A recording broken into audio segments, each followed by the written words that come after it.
4월 4일 토요일 성호교회 말씀 묵상입니다. 먼저 사도신경으로 우리의 신앙을 고백하겠습니다. 나는 전능하신 아버지 하나님 천지의 창조주를 믿습니다. 나는 그의 유일하신 아들 우리 주 예수 그리스도를 믿습니다. 그는 성령으로 잉태되어 동정녀 마리아에게서 나시고 본디오 빌라도에게 고난을 받아 십자가에 못 박혀 죽으시고 장사된 지 사흘 만에 죽은 자 가운데서 다시 살아나셨으며 하늘에 오르시어 전능하신 아버지 하나님 우편에 앉아 계시다가 거기로부터 살아있는 자와 죽은 자를 심판하러 오십니다. 나는 성령을 믿으며 거룩한 공교회와 성도의 교제와 죄를 용서받는 것과 몸의 부활과 영생을 믿습니다. 아멘. 오늘 우리에게 주시는 하나님의 말씀은 마가복음 14장 1절부터 11절까지의 말씀입니다. 이틀이 지나면 유월절과 무교절이라. 대제사장들과 서기관들이 예수를 흉계로 잡아 죽일 방도를 구하며 이르되 밀란이 날까 하노니 명절에는 하지 말자 하더라. 예수께서 베다니 나병 환자 시몬의 집에서 식사하실 때에 한 여자가 매우 값진 향유 곧 순전한 나드 한 옥합을 가지고 와서 그 옥합을 깨뜨려 예수의 머리에 부으니 어떤 사람들이 화를 내어 서로 말하되 어찌하여 이 향유를 허비하는가. 이 향유를 300데나리온 이상에 팔아 가난한 자들에게 줄 수 있었겠도다 하며 그 여자를 책망하는지라. 예수께서 이르시되 가만두라. 너희가 어찌하여 그를 괴롭게 하느냐. 그가 내게 좋은 일을 하였느니라. 가난한 자들은 항상 너희와 함께 있으니 아무 때라도 원하는 대로 도울 수 있거니와 나는 너희와 항상 함께 있지 아니하리라. 그는 힘을 다하여 내 몸에 향유를 부어 내 장례를 미리 준비하였느니라. 내가 진실로 너희에게 이르노니 온 천하에 어디서든지 복음이 전파되는 곳에는 이 여자가 행한 일도 말하여 그를 기억하리라 하시니라. 12 중에 하나인 가룟 유다가 예수를 넘겨주려고 대제사장들에게 가매 그들이 듣고 기뻐하여 돈을 주기로 약속하니 유다가 예수를 어떻게 넘겨줄까 하고 그 기회를 찾더라. 아멘. 오늘 이 시간도 말씀과 기도로 하나님 앞에 나아가는 모든 성호 가족들에게 하나님의 은혜와 평강이 함께 하시기를 축복합니다. 오늘 본문 말씀은 매우 어둡고 암울한 분위기로 시작되고 있습니다. 먼저 1절을 보니까 이틀이 지나면 유월절과 무교절이라고 했는데 예수님께서 십자가에 못 박혀 죽으신 날이 유월절이었습니다. 즉 이틀 후면 예수님께서 십자가에 못 박혀 죽으시게 된다는 의미입니다. 게다가 대제사장들과 서기관들은 본격적으로 예수님을 죽일 계획을 세우고 있습니다. 예수님을 둘러싼 상황에 긴장감이 점점 고조되고 죽음의 그림자가 드리우고 있는 것입니다. 그런데 3절 이하에서는 갑자기 분위기가 달라지면서 앞의 분위기와는 너무나도 대조적인 한 사건을 소개하고 있습니다. 예수님께서 예루살렘 근처 베다니에 있던 나병 환자 시몬의 집에서 식사를 하게 되셨습니다. 이 나병 환자 시몬이 누구인지는 정확하게 알 수 없습니다. 아마도 예수님께 고침을 받았던 나병 환자 중 한 사람이 아니었을까 추측만 할 뿐입니다. 그런데 갑자기 한 여인이 값비싼 향유가 든 옥합을 가지고 오더니 그것을 깨뜨리고 향유를 예수님의 머리에 부어드립니다. 같은 이야기를 기록하고 있는 요한복음 12장에 보면 이 여인이 마르다의 동생 마리아임을 알 수 있습니다. 아무튼 마리아가 예수님의 머리에 향유를 부어드렸는데 그 향유는 300데나리온 이상의 가치가 있었습니다. 300데나리온이면 일반 노동자의 1년치 연봉에 해당하는 큰 금액이었습니다. 그런데 마리아는 이 값비싼 향유를 전부 예수님의 머리에 부어 드린 것입니다. 갑작스런 마리아의 행동에 깜짝 놀란 사람들은 어찌하여 이 향유를 허비하는가, 그것을 300데나리온 이상에 팔아 가난한 자들에게 줄 수 있었겠도다 하면서 마리아를 비난합니다. 요한복음에서는 예수님의 제자 가룟 유다가 비난한 것으로 나오는데 아마도 가룟 유다가 가장 열을 내며 비난했기 때문이었을 것입니다. 그리고 요한복음에서는 가룟 유다가 그렇게 말한 것은 가난한 자들을 생각함이 아니요 그는 도둑이라 돈꾀를 맞고 거기 넣는 것을 훔쳐 가밀어라 라고 말씀하고 있습니다. 즉 그는 진심으로 가난한 사람을 돕고 싶었던 것이 아니라 돈이 욕심났던 것입니다. 그런데 사실 현실적으로 생각해보면 가룟 유다의 말 자체는 일리가 있고 맞는 말이었습니다. 당시 어느 누구도 그 비싼 향유를 그렇게 사용하는 사람은 없었습니다. 그렇게 예수님의 머리에 부어버리느니 그것을 팔아서 돈으로 바꾸면 훨씬 더 유익한 일을 많이 할 수 있는 것이 사실입니다. 하지만 여기에서 우리가 조심해야 할 것이 있습니다. 아무리 말 자체는 맞는 말, 합리적인 말, 정의로운 말이라고 하더라도 그 뒤에는 우리의 욕심이 도사리고 있을 수 있다는 것입니다. 가룟 유다의 말 뒤에 돈에 대한 욕심이 감추어져 있었던 것처럼 함께 마리아를 비난한 사람들의 말 뒤에는 이런 마음도 있었을 것입니다. 주님을 위해 그렇게 헌신하지 못하는 자신을 정당화하고 스스로 위안을 삼는 것입니다. 마리아가 한 일은 낭비한 것이라고 허비한 것이라고 깎아내리면서 동시에 나 같으면 그것을 팔아서 가난한 자를 돕는 더 의미 있는 일에 사용했을 것이라는 멋진 대안도 제시하면서 스스로 위안을 삼는 것입니다. 그런데 이런 모습은 오늘날 교회 안에서도 비슷하게 일어날 수가 있습니다. 우리는 각자 할 수 있는 헌신이 다릅니다.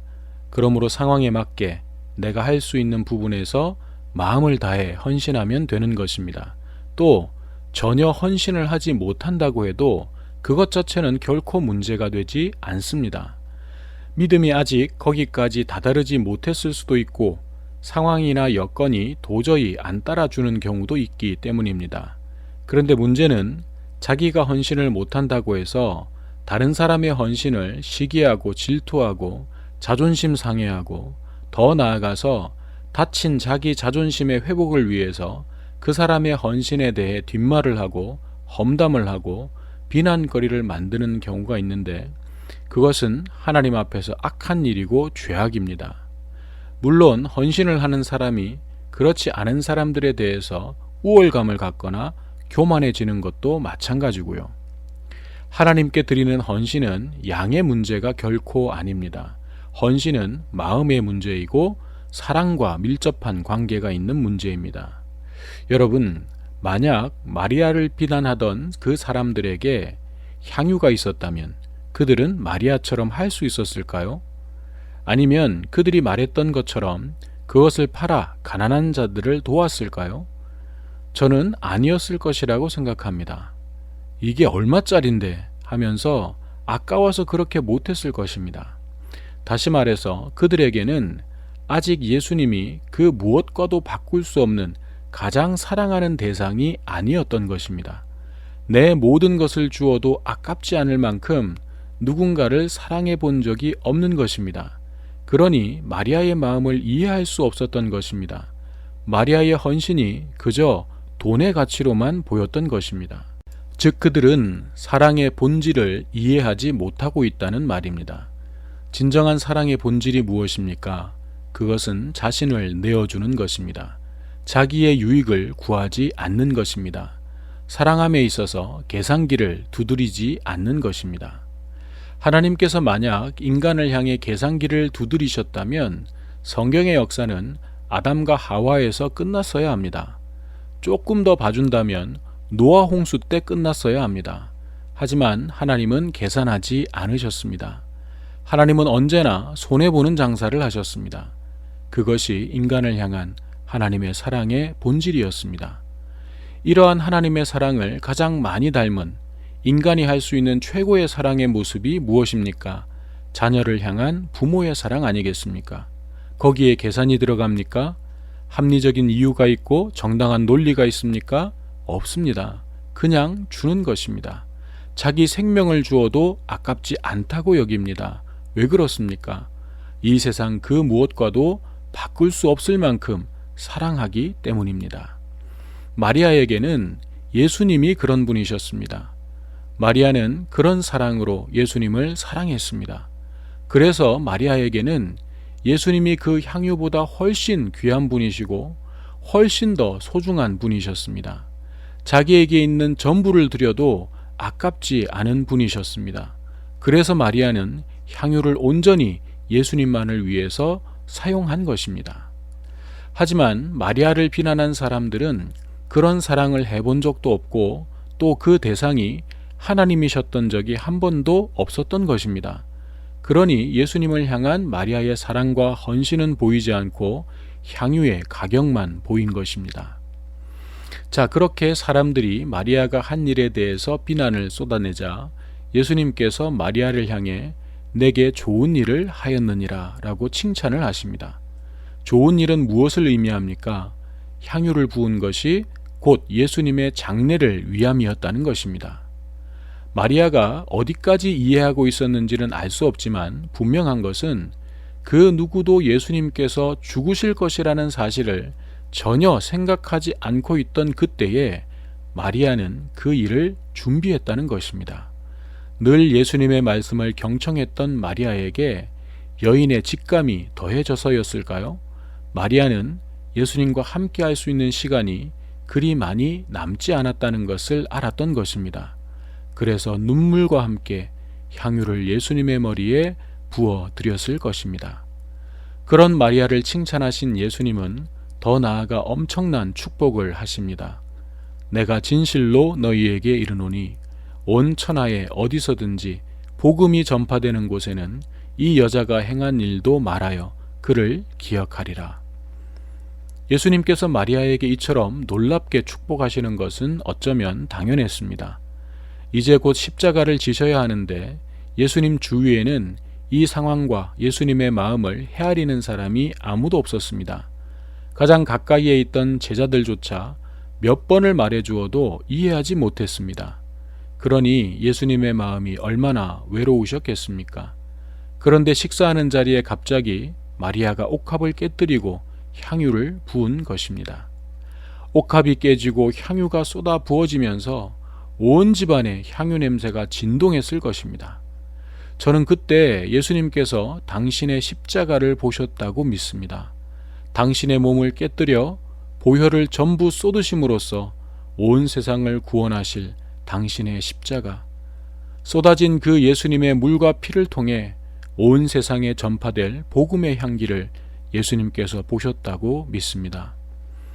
아무도 알아채지 못했던 예수님의 마음을 마리아라는 한 여인이 헤아리고 있는 것을 예수님께서 보신 것입니다. 그리고 이 여인의 아름다운 헌신을 통해 예수님께서는 마음의 위로를 받으신 것입니다. 얼마나 기쁘셨을까요?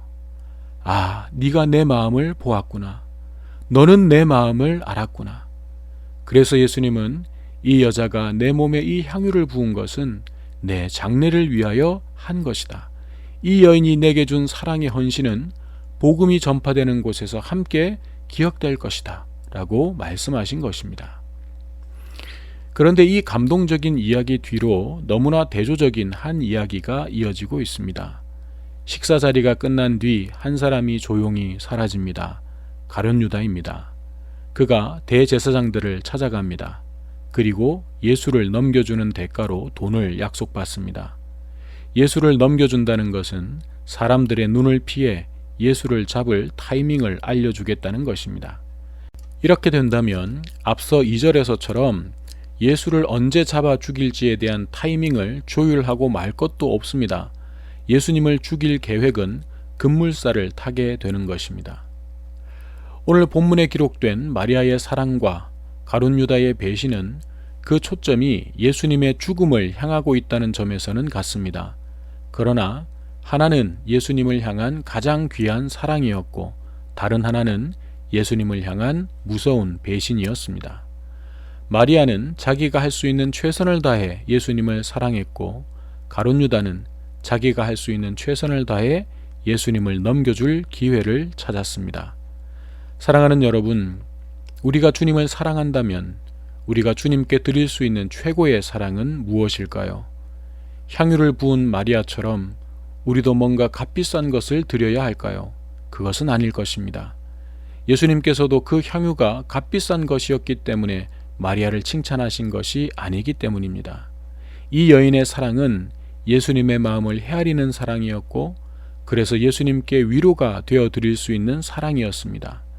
또 그런 사랑이었기에 자신의 전부와도 같은 향유를 예수님을 위해 부을 수 있었던 것입니다. 우리가 가진 것이 향유옥합이 아니더라도 우리가 먼저 주님의 마음, 아버지의 마음을 헤아릴 수 있다면 우리는 무엇을 주님께 드려야 할지 알게 될 것입니다. 그리고 우리의 그 작은 사랑이 주님의 마음에 때로는 기쁨으로, 때로는 시원한 생수로, 때로는 아파하시는 그 마음에 작은 위로가 되어 드릴 수 있을 것입니다. 고난주간을 앞두고 있는 오늘, 유일하신 아들을 이 땅에 보내신 하나님 아버지의 마음을, 아무도 헤아려 주지 않는 십자가의 길을 오늘 나를 위해 묵묵히 걸어가신 예수님의 마음을 헤아려 보는 시간들이 되시기를 바랍니다. 그리고 주님을 깊이 만나는 은혜가 있으시기를 주님의 이름으로 축원합니다. 기도하겠습니다. 사랑의 하나님, 자신의 전부와도 같았던 향유옥합을 깨뜨려 주님께 부어드린 마리아의 지고지순한 사랑과 헌신을 봅니다. 그러나 그러한 마리아의 사랑과 헌신을 향해 비난을 쏟아내는 사람들도 봅니다. 합리적인 생각과 정당한 논리를 방패 삼아 자신들의 욕심을 숨기는 사람들을 봅니다. 또한 자기가 할 수 있는 최선을 다해 주님을 사랑하고 섬기려 했던 마리아와는 달리 최선을 다해 주님과 반대편으로 달려가려고 했던 가룟 유다의 모습도 봅니다. 주님, 오늘 나의 모습은 어디에 가까운지 생각해 봅니다. 십자가의 죽음을 앞둔 주님의 마음을 헤아리고 가시는 그 길에 작은 위로라도 되어드리고자 자신의 전부를 드린 마리아의 모습이 오늘 저희들에게도 있게 하여 주시옵소서. 나의 옥합을 주님만을 위해서 쓰겠습니다. 이 옥합처럼 제가 온전히 주님 앞에서 깨어지기를 원합니다. 고백하면서 다시 오실 주님의 길을 준비하는 저희들 되게 하여 주시옵소서. 합리적이고 논리적이고 정의로운 말들이 혹 나의 욕심을 감추기 위한 방패로 사용되지 않도록 도와주시옵소서. 내가 주님을 위하여 헌신하지 못하는 부끄러움을 감추기 위해, 내 자존심을 지키기 위해 누군가의 헌신을 비난하고 깎아내리는 어리석은 자가 되지 말게 하시고, 나의 모든 것을 드려도 아깝지 않은 주님께서 십자가를 통해 가르쳐 주신 진정한 사랑의 깊이와 높이와 너비를 더욱 깨달아가는 저희들 되게 하여 주시옵소서. 우리가 아직 죄인 되었을 때에 십자가에서 죽으심으로 우리를 향한 하나님의 사랑의 증표가 되어주신 예수님의 이름으로 기도드립니다. 아멘.